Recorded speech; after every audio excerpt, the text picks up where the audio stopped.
My mother. And they didn't know what those words meant. They couldn't pronounce it well, like brareful, what you said. And my mother would say brareful. Or blare fucking nigga.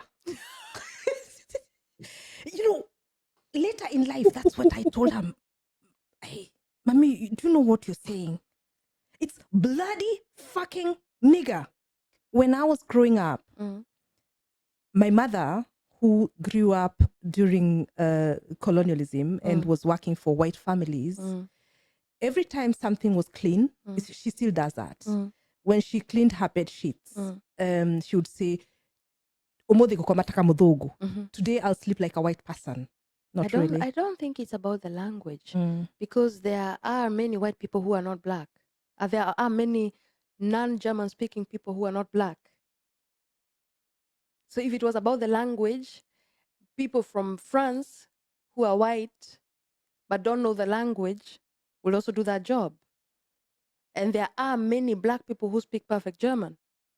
So it's not about the language per se. It's about the chances that you get. How open are doors for you when you come here? How easy is it for you to navigate the system? I think this is the main issue here is the choice. White people choose it. Black people have to. Black people have to be this. And, in itself, there's a truth in it.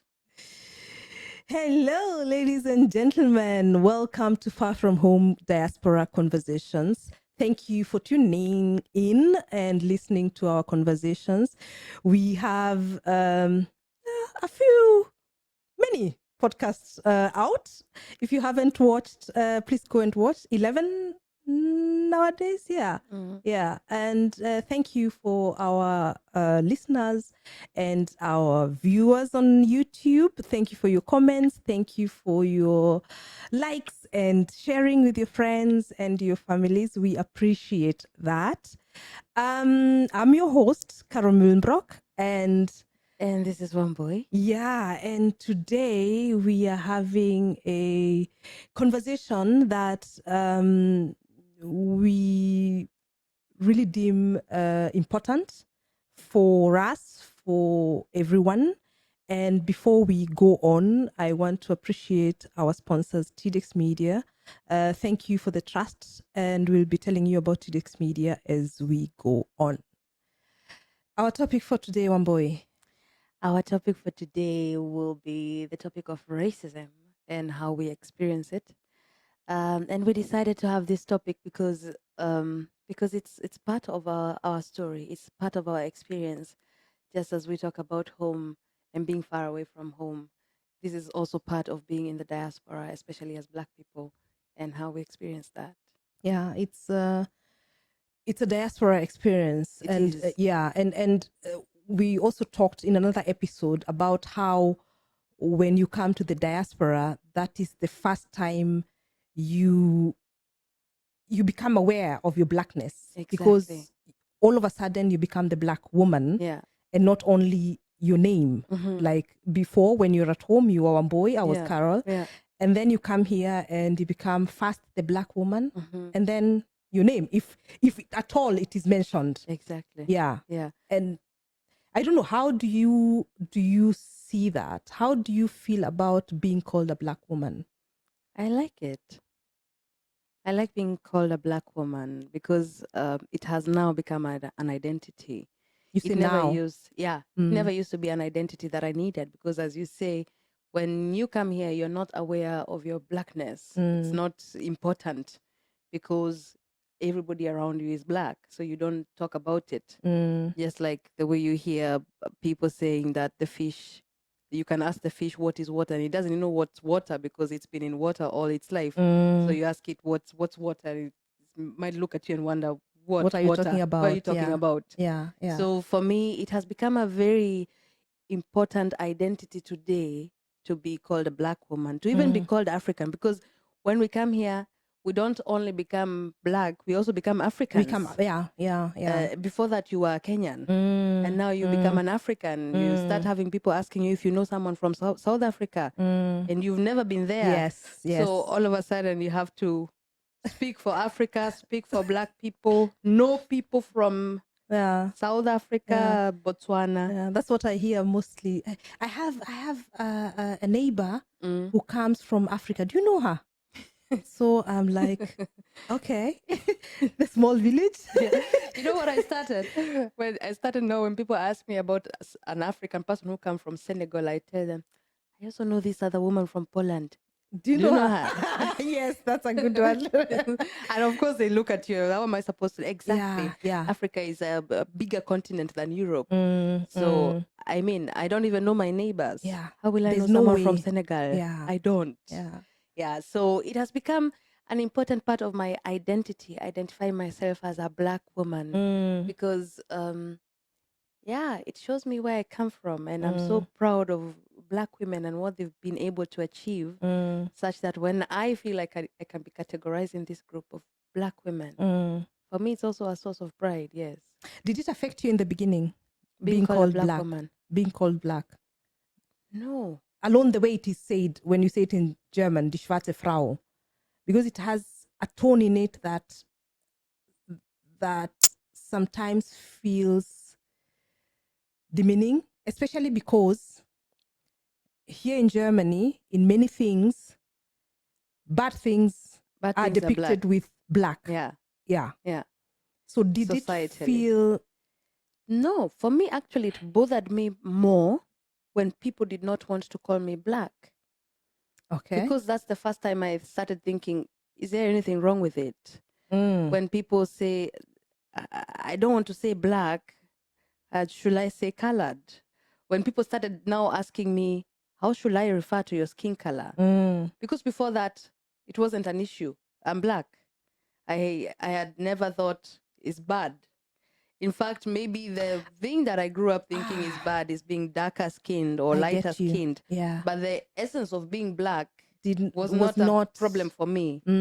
So the lack of obviousness for me was the problem. The euphemism that people started applying to it. Then you start thinking, is there a problem with this? Yeah. Why do we have to make it different? I'm Black, you're white. It's okay. Yeah. Why is it something we are talking about? Yeah. Why do you need a new?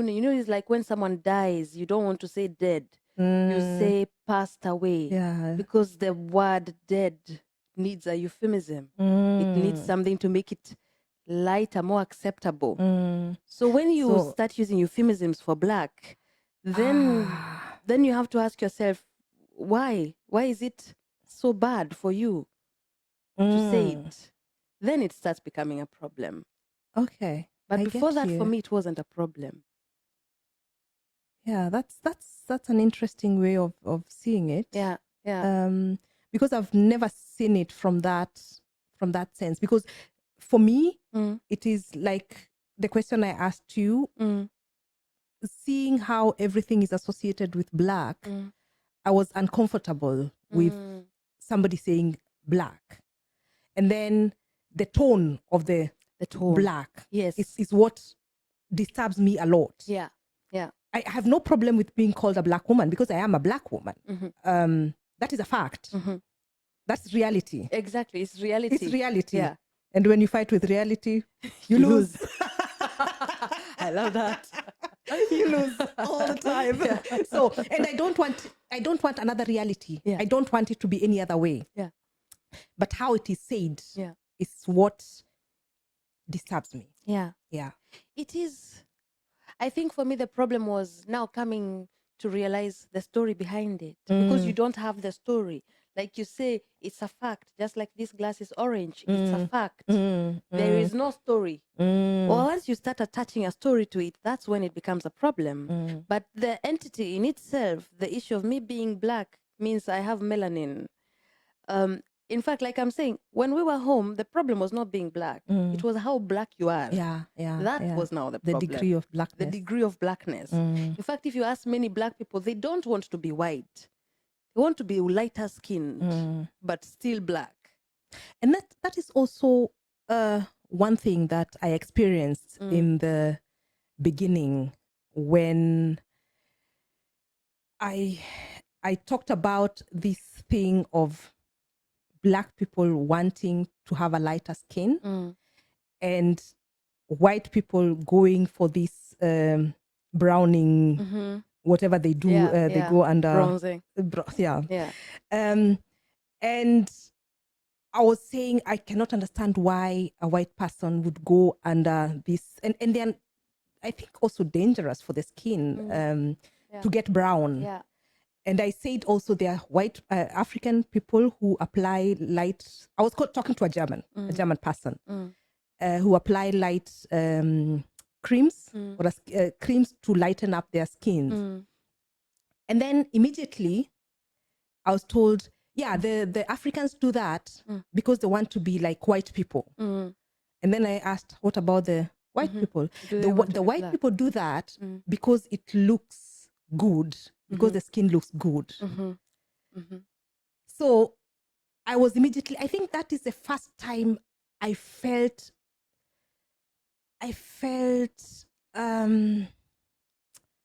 not abused. You know, I felt bad about that because why do you think we do that?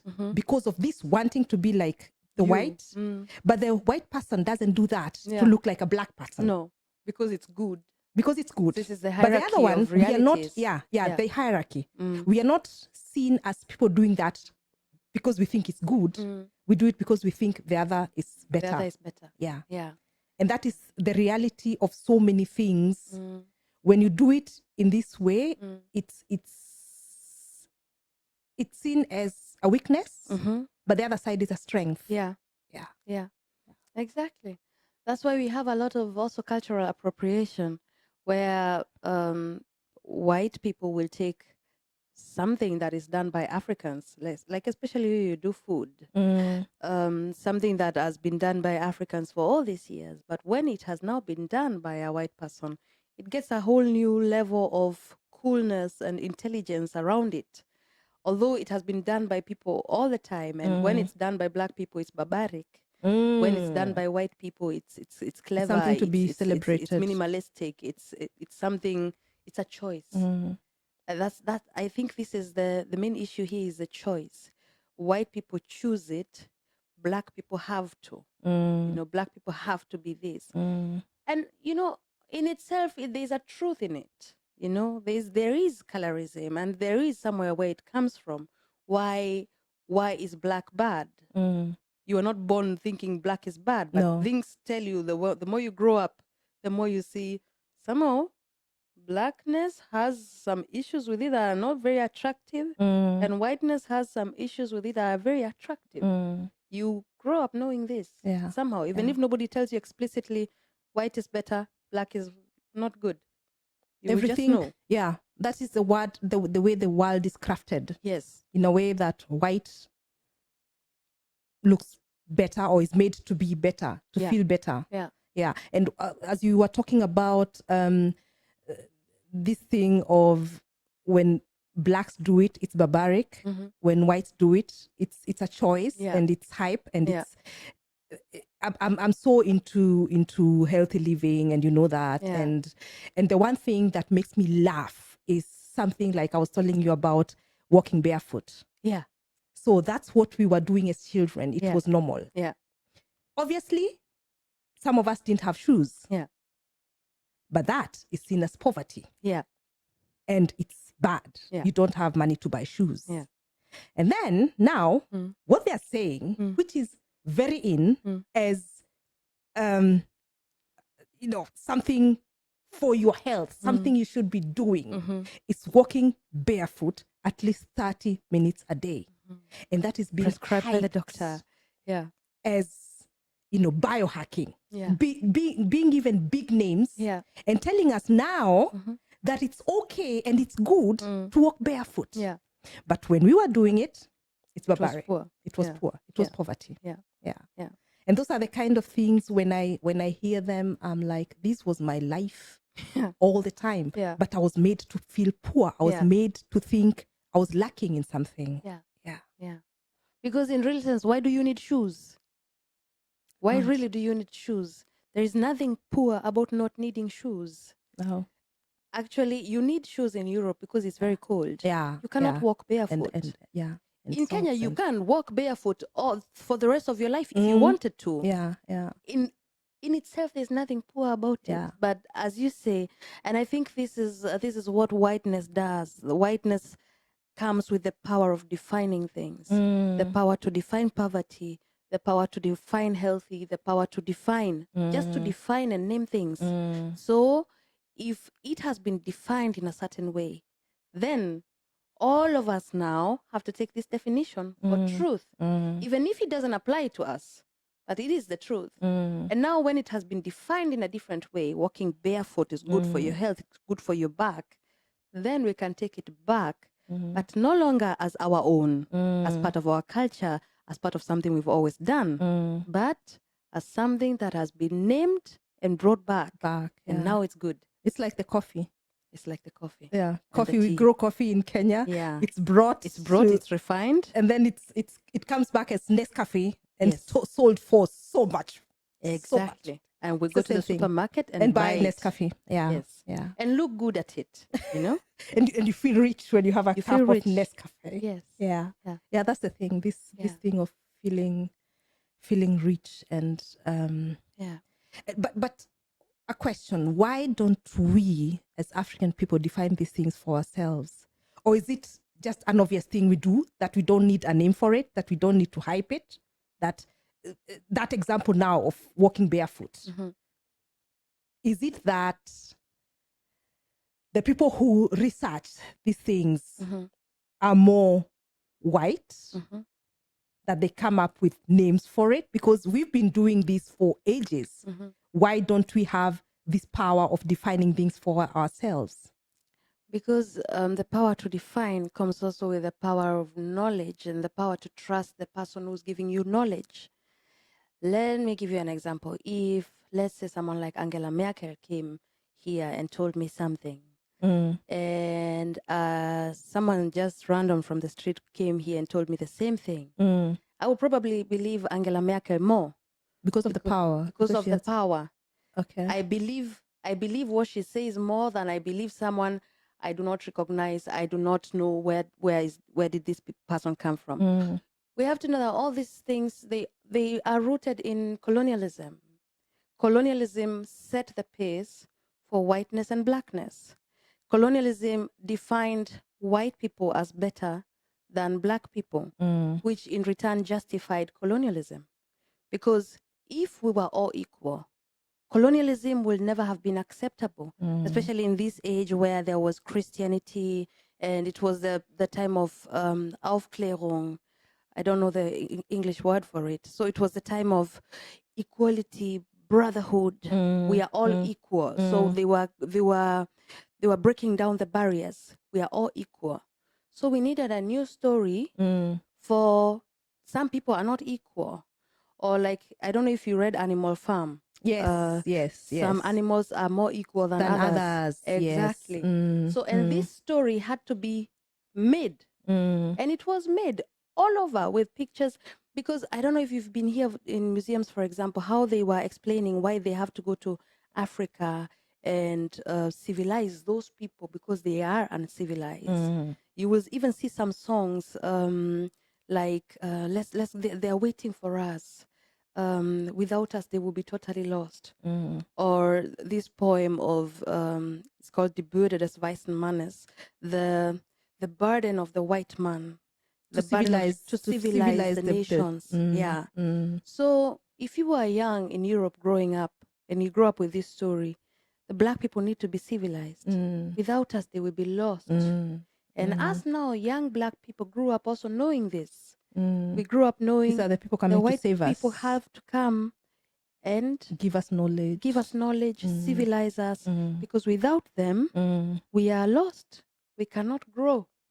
So this is how it started and it was created. So the books we read, the movies we watched, the stories we listened to, they were by white people. And even our languages were not good enough. Because you had to, if you wanted to be an educated person, you had to speak English. How can you be educated and speak Kikuyu? It doesn't come together. You need a different language, then you will be educated. And so the owners of knowledge. And we have embraced that. Yes. The We are owners speaking of to our knowledge. children English. So Yes. you look rich, you look rich, you look well educated. You look well educated. Yeah. Yeah. So And if we are you losing own our this languages. language, which is the language of knowledge, you own it. So obviously you're more intelligent. And you are also the one who's bringing God. So you have everything. You have everything. So if you tell us something, we believe it. So now if someone now from Machakos come and say something, and someone from Europe comes and says something, You believe the believe the person from Europe because Mm. all the knowledge in your life you've gotten from people who look like that. That's so true. Yeah. Yeah. It happens automatically. It's very psychological. Yeah. Yeah. Yeah, because I see things like I talk about food and I see things like sukuma wiki, kale, which we have been eating all our lives. Yeah. And now sukuma wiki has been termed or called a superfood. Yeah. So everybody's now striving to get sukuma wiki, and that is a food which was seen.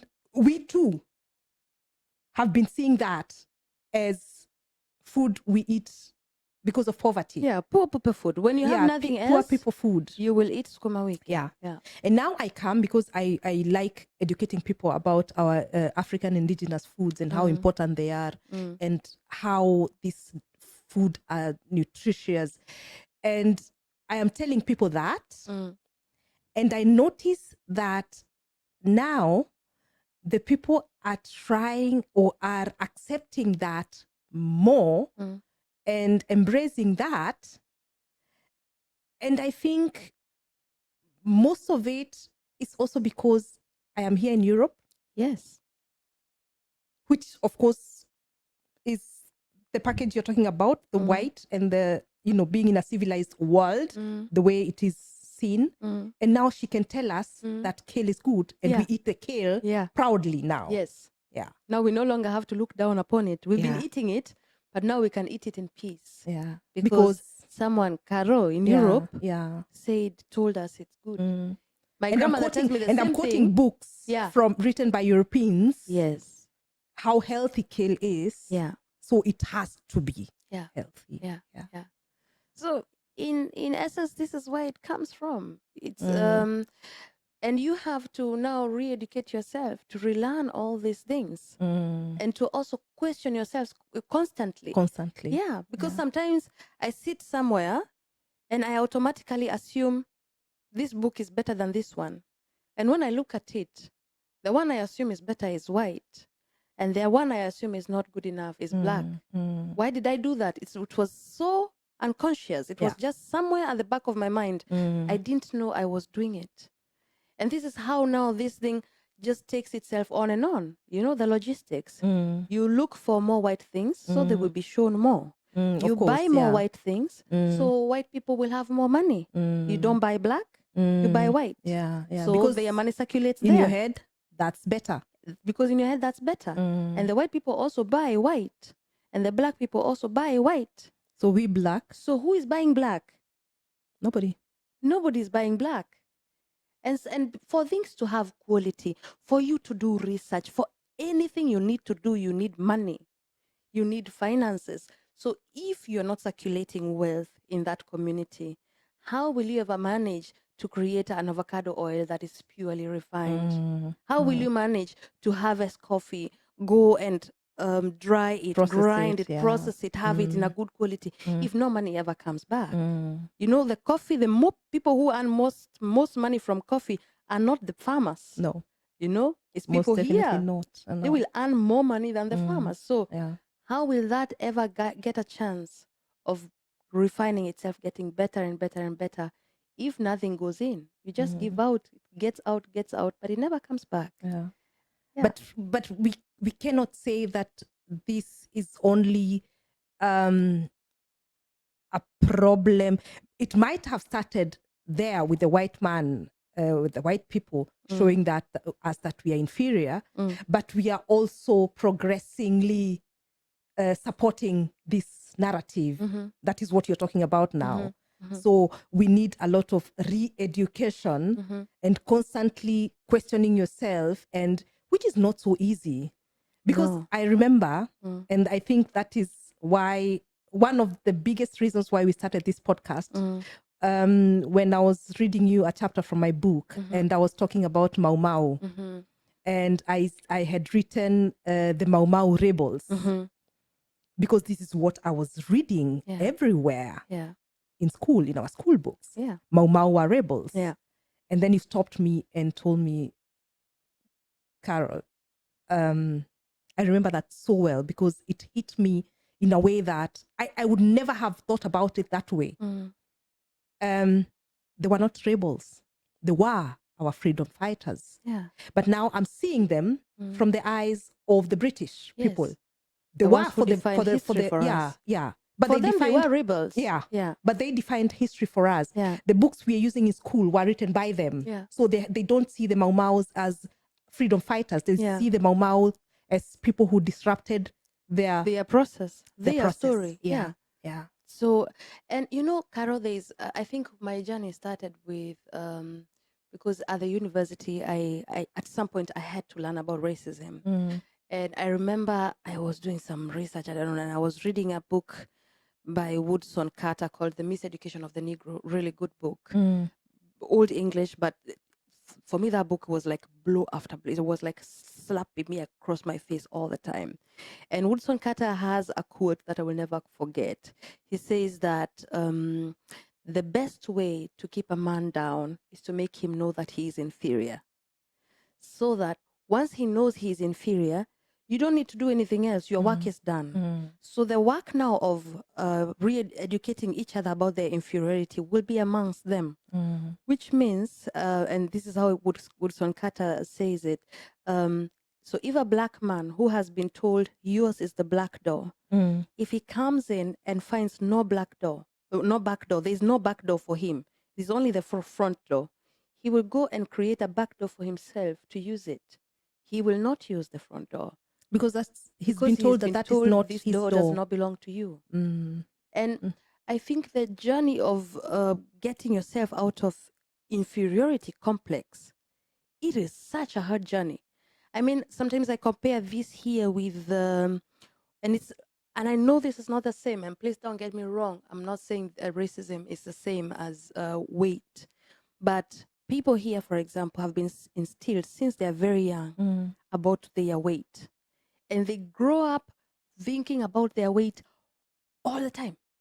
All the time. Whenever I'm hanging out with my white colleagues, the one conversation we will have is about their body. It's always about weight, no matter what they do. And if you are termed as someone who is overweight, you always feel inferior to the thin people, because this has been what you have been taught. Now, trying to remove yourself from that construct, not losing weight, but accepting that your weight is also good enough. This is a journey. It's really a hard journey to coming into terms with yourself. And any form of discrimination, it takes so much time to get yourself out of that and tell yourself, yes, this is the story, but maybe it's not true. And how can you tell yourself it's not true if wherever you go, it's the truth that you see? You're seeing, yeah. You keep spiraling, even when in your head, some things you know are wrong. You still find yourself going back to the same it's your automatic pattern. It's automatic. Like when I was growing up, my mother, who grew up during colonialism and was working for white families, every time something was clean, she still does that. When she cleaned her bed sheets, she would say, today I'll sleep like a white person. Because white is associated with cleanliness. And this is what I grew up hearing. So for me, white was always, better, something better, cleaner, something that we strive to be. Even good, anything good, anything even good. Food. Today we will be eating like white people. Which is absurd, because white people will probably not eat what we are eating. Exactly. It's a cultural thing. Or you look beautiful. She will tell you you're dressed well. Oh, Yeah. You know, you look, and then it's said in such a nice, sweet way. Yes. Omuthi uhana kamudhogo. And So you look like a white it has nothing person. to do with color in itself. No. Construct. It's a construct. Yeah. The white. Yeah. It's better. Yeah. So in every aspect. Yeah. Yeah. And that is how I grew up. Yeah. I grew up knowing when you're white, you have no problems. You are just the perfect thing on the universe. Yeah. And then you come to Europe and you see it's different. Here's a quick one to tell you about our sponsors, TDX Media. I've been working with TDX Media for about 5 years now, and this has saved my life, literally saved my life. TDX Media has a way of helping you to optimize your office work. So I am a very chaotic person. My office was looking like you can imagine it. And then TDX Media came and they really helped me to optimize the processes, especially the processes of how I work, what should happen when, you know, they came and advised me. They came and sorted out most of my files and all that, because I am not that.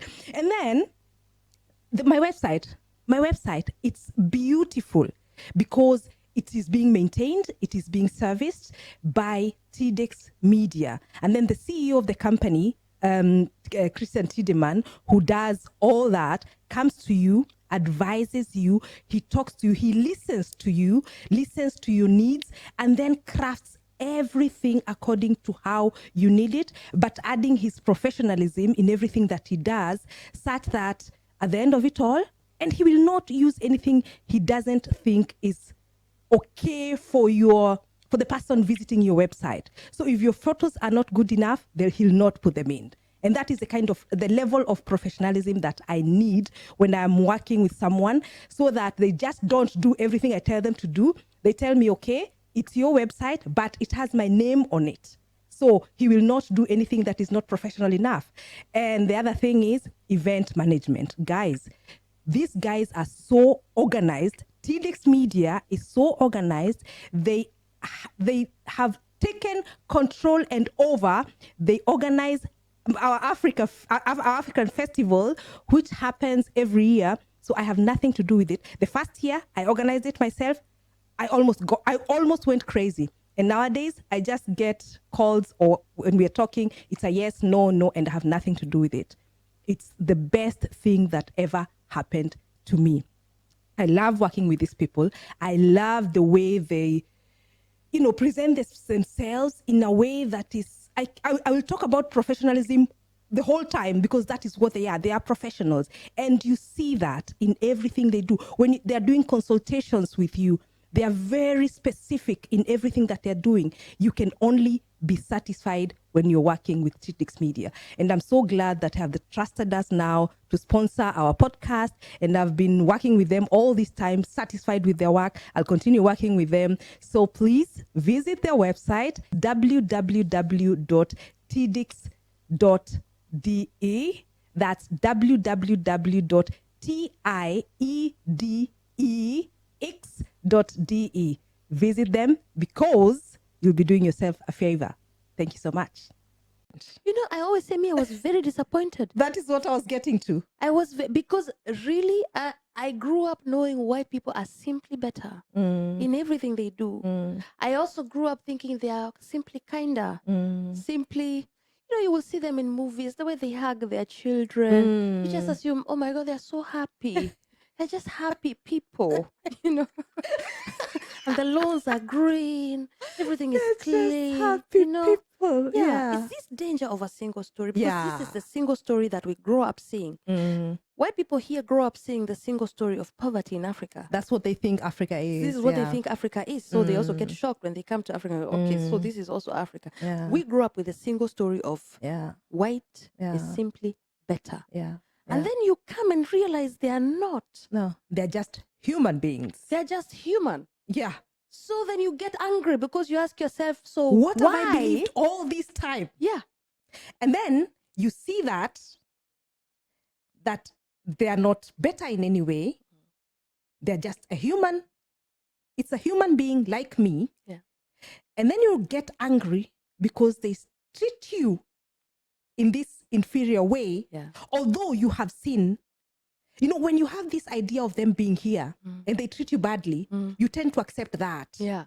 Because you think it's okay. you think this is Yeah, okay. if they're better than you, so it's okay. You order yourself beneath that. Yeah. Yeah. So when you come here and you see these are human beings like me, but why are they treating me Like this. like this? Yeah. Yeah. It doesn't add up. It's not. Yeah. And then now you start asking yourself questions. For me, like the very first time I realized, okay, this is bigger than me. There's a time I was sitting in a train, just normal. I'm just sitting there reading my book, not bothering. I wasn't even speaking to anyone. And then a child points at me and starts crying. This really shocked me because I thought, why are you crying? Like, what do you know about me that I don't know about myself? Why would you be so scared of me? What have you been told about me That makes I you don't so know? scared. Yeah, because this is a young child. The child pointed at me, started crying, and obviously the mother turned the face of the child away immediately. Don't look at that. Don't look. Yeah.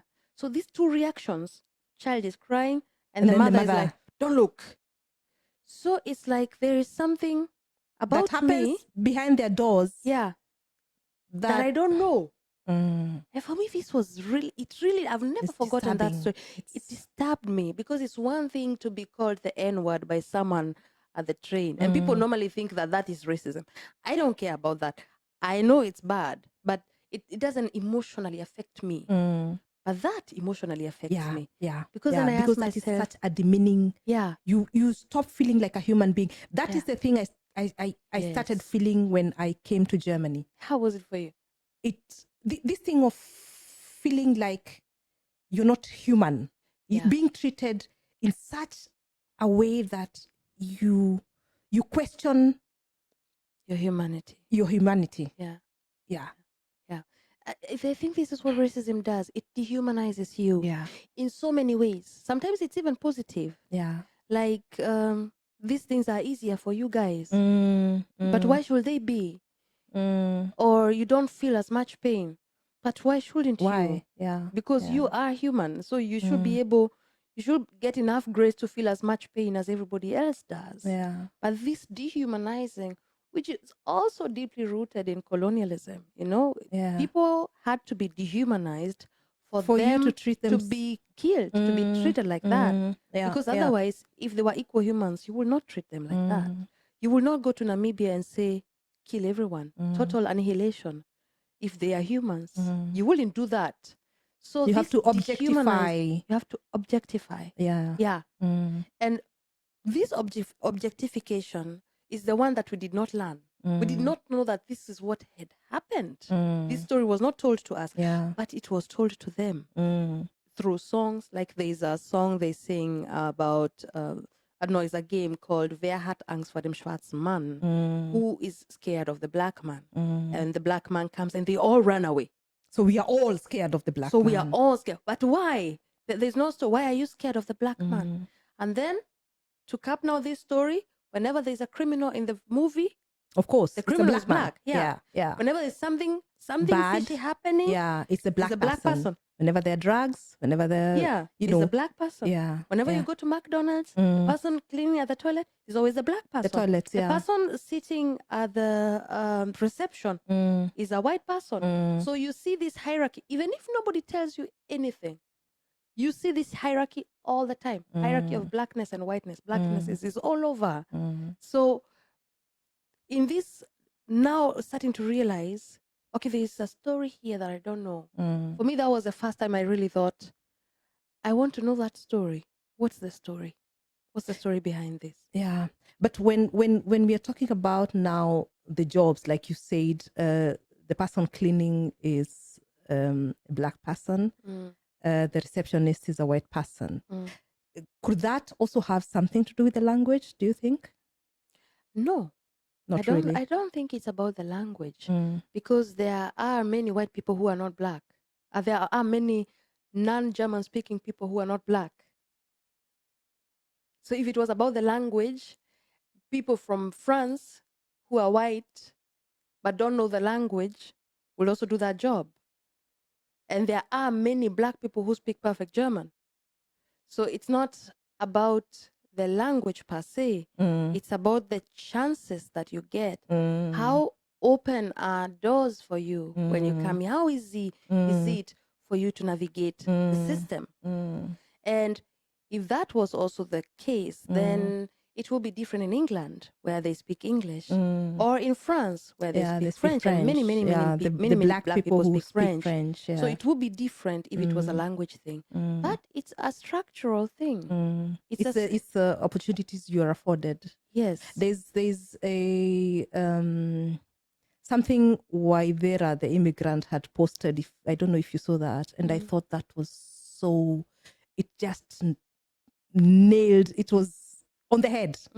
It was two people, a black person, a white person, and they're running a race. Yeah. And the distance is the distance is the same. Yeah. And then the route of the white person. The route of for the black person was full of thorns, everything. There are thorns and hurdles and the white person is looking at the black person and saying, it's the same distance. Run. Yeah, it's the same distance. Yeah. Why are you complaining that I get there before you? Yeah. But nobody is seeing everything that I have to go through before I get to that. If I ever get to that point. If you ever get to that point. Because at some point, you get tired. Yeah. You get tired of fighting. You get tired of struggling. Yeah. And it's always from so many different spaces. Like when you try to explain this to a white person, they simply won't understand. I give a good example about the teaching. My studies to become a teacher. Of course, me studying to become a teacher is exactly the same way as a white German studying to become a teacher. It's equally difficult. But then again, who has to study it in German? It's me. It's not her. Her. She grew up speaking German. She never, ever, ever, ever had to learn any other language. When you're a European person, learning another language is a choice. When you come from Africa, learning another language is not a choice. Because of colonialism, you have to learn another language, which ultimately means the person who started learning things in their mother tongue somehow will be better than you. As we start learning in English, before we've never even heard of English, we go to class 1, we start things in English. So our language already is not an asset. The language of a white person, a white European person, is always an asset. So that being said, you put it aside. And then how easily do I get a job? How easily do I get a place to stay? Or even this example I told you about me struggling with my language. Last time, in another episode, I told the story about how I struggled to have them recognize Kiswahili as a language. If this person was France, these 6 months that I wasted trying to have someone recognize my language, you would not have had. It's gone for them. They go, they say, I speak French. Oh, okay, nice. It's accepted as a language. So these are these things that even if it's the same distance that you're running, there are so many things that are on the road that when you're a white person, you never experience them. And not just because I, as a black person, am in a foreign country. That was going to be my next question. Yeah. Even when you are in Kenya as a white person, your doors will be open more quickly than my doors. Even this is my home. Even though this is my home, the doors for a white person will always be open. It goes back to what you said before. Who is bringing us this? He's seen as a person who's bringing money to this country, a person who's bringing us whatever, but he's bringing something. He's more valuable than... Which value are you bringing? You bring Kiswahili to this country, it has no value. Someone brings French to this country, it has value. It has more value. So you just in your being, you bring value. And there are other people who just in their being are always in minus. So you always start from a place of minus. You start from a place of minus. And I was talking to this guy, Leonard from Deutsche Welle, who was interviewing me. And we talked about our podcast, of course, and we talked about the issue of language. And he can speak Swahili really, really good. Wow. And the thing was, I told him about how when you come to this language country and you're struggling with the language, and you're frowned at because you cannot speak German, and when you try to speak your small German, you're looked at with eyes like these Africans who come here and they cannot speak our language. A German goes to Kenya with his Nua Jambo Hakuna Matata, and he's celebrated. You just said Jambo in Jambo, Kenya. everybody is Yes, there. you're the star. Yeah. Yeah. He's trying to speak our language. Yeah. You are seen as one of them because you've not even said a sentence. Yeah. But here you have really struggled to learn this language. You have, put your all in it. But you stammer, yeah, and you cannot speak it out. Yeah. Yeah. Work harder. This Auslander, they cannot even speak the language. Yeah. And nobody appreciates how difficult that is. Yeah. To learn this language. Yeah. Be able to converse with people. Yeah. Be able to use your skill in this language. Yeah. And thrive in it. Be able to get angry in another language. Try it. Try to get angry in another. Yeah. It's really, because right now I'm doing sign language. For me now, this is a very new language. Try to get angry in sign language. It takes so much time for you to start getting angry in another language. But one boy, you can say Scheiße. Yeah, you can say Scheiß drauf. You even get. Now my language of anger has become German. But I don't have. What curse words do you use in Swahili? Did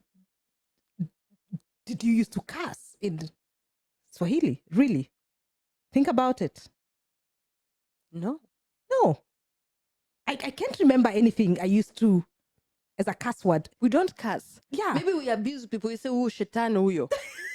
But you don't really like curse. This cursing, this Scheiße, Mist, blood man. It doesn't exist. No. Does it? I was thinking about it and thinking, actually, I'm used to this cussing because I was asking myself, why am I saying Scheiße eigentlich? I actually. Yeah, because you need a new one. To our listeners, if you know of a curse word in Kiswahili, because we just can't remember, please tell us. We don't know. I don't know of a word that we used to curse. Me neither. It's not in our language. The English is shit. Yeah.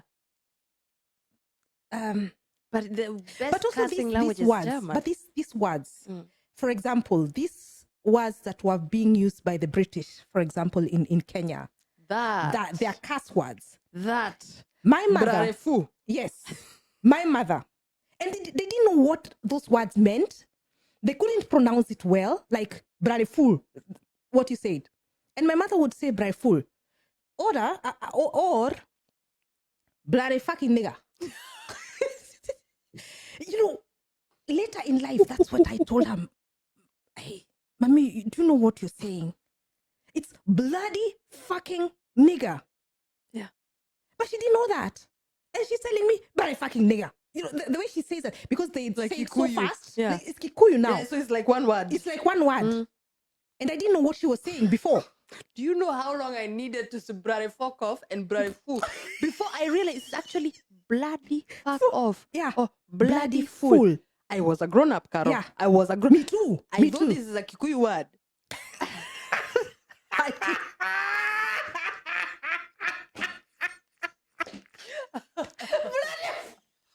Bloody fool. Especially bloody. So Bloody, yeah. You think about bloody, what can it be? Bloody. Bloody fool. That's my mother. Bloody fool. Especially even fool. So what is it? It's not bloody fool. It's No, bloody it's bloody fool. fool. So bloody fucking nigga. Yeah. So you take it You as don't one know. word. Yeah. And sometimes it's even said in a bloody fucking, in a nice way sometimes. And this is a woman who normally will never say fucking. Nine. No, These are how? church-going How? people. Yeah. They don't know what that means. And then you think the things you are made to say, to do, without even knowing the meaning. Yes. Wanting to do things without knowing what they mean, like even Christmas trees, putting cotton wool on Christmas trees in Kenya, decorating your Christmas tree with cotton wool. I did not know what that meant. I just thought this is how Christmas trees are decorated. Me, I never did that one, Cara. That We is were on doing- you.